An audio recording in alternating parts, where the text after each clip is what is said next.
कर्नाटक में दिखाई देगी विपक्षी एकता की तस्वीर, कई राज्यों के सीएम को न्योता। 5 साल पहले कर्नाटक में जुटा तो पूरा विपक्ष एकता पर हुई थी बात। एक बार फिर कर्नाटक के सहारे पीएम मोदी को घेरने की कोशिश।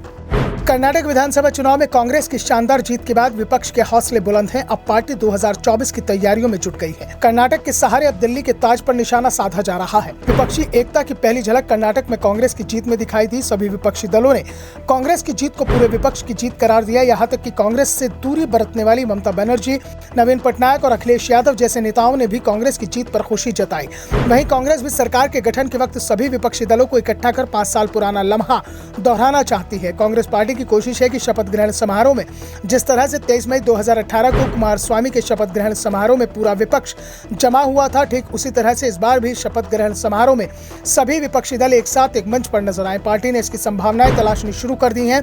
वर्ष 2018 में मुख्यमंत्री एचडी कुमारस्वामी की अगुवाई में जेडीएस कांग्रेस गठबंधन सरकार के शपथ ग्रहण समारोह में विपक्ष के कई नेता शामिल हुए थे। तत्कालीन कांग्रेस अध्यक्ष सोनिया गांधी, यूपी की पूर्व मुख्यमंत्री मायावती और पश्चिम बंगाल की मुख्यमंत्री ममता बनर्जी समारोह की मुख्य आकर्षण थी।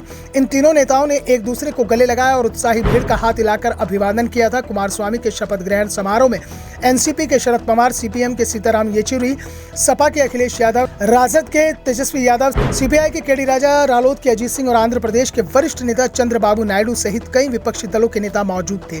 और इस बार भी कांग्रेस इसी तरह की तस्वीर कर्नाटक में बनाने की कोशिश कर रही है।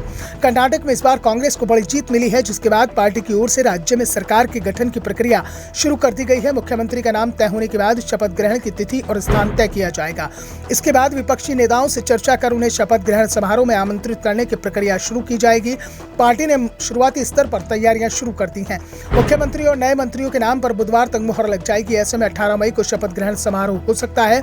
पार्टी का कहना है कि अभी कोई अंतिम फैसला नहीं हुआ है, इसलिए कुछ भी कहना जल्दबाजी होगी। कर्नाटक में कांग्रेस ने विधानसभा की 224 में से 135 सीट पर जीत दर्ज की है। ऐसे में कांग्रेस में उत्साह दिखाई दे रहा है। पार्टी नेताओं का दावा है कि उन्हें बीजेपी को हराने का फॉर्मूला मिल गया है। जिस तरह से बीजेपी जातियों को जोड़कर समीकरण बना रही थी, उसी तरह से कांग्रेस ने कर्नाटक में जातियों को जोड़कर बीजेपी को जबरदस्त मात दी है। और इन्हीं समीकरणों को लेकर अब कांग्रेस दूसरे राज्यों में रणनीति बनाने में जुट गई है। पार्टी के पास जहां मजबूत नेतृत्व है, अब उसे बचाने की कोशिशें चल रही हैं, जिससे चुनाव के समय उसका इस्तेमाल किया जा सके। इसलिए राजस्थान में सचिन पायलट के बगावती तेवरों के बावजूद उनके खिलाफ पार्टी कार्रवाई नहीं कर रही है। वैसे कांग्रेस की रणनीति साफ है कि कर्नाटक में विपक्षी एकता की कोशिश की तस्वीर दिखाई देगी। विपक्षी एकता की ताकत का एहसास दिल्ली में होगा। 26 से 28 मई के बीच दिल्ली विपक्षी दलों की एक बड़ी बैठक हो सकती है।